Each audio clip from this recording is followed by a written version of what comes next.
Guys, ఈ video చూస్తే పరశురాముడు ఎంత పవర్ఫుల్లో తెలుస్తుంది. బ్యాక్ స్టోరీలో వెళ్తే కార్తవీర్య అర్జున అని ఒక శక్తివంతమైన రాజు ఉండేవాడు. అతను మహిష్మతి రాజ్యాన్ని పాలించేవాడు. అతనికి 1000 చేతులుండేవి. ఎన్నో రాజులని ఓడించి ఎన్నో రాజ్యాలని ఆక్రమించుకున్నాడు. ఒక యుద్ధంలో రావణాసురుడిని కూడా ఓడించాడు.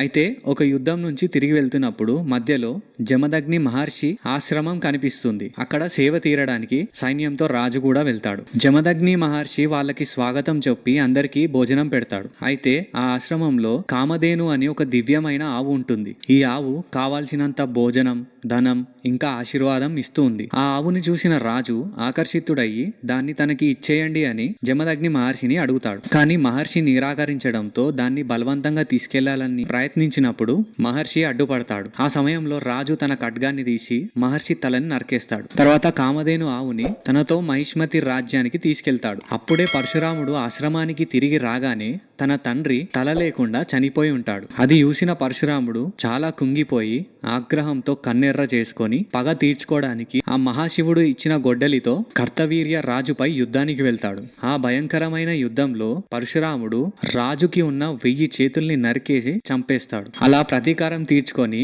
పరశురాముడు ధర్మాన్ని కాపాడుతాడు.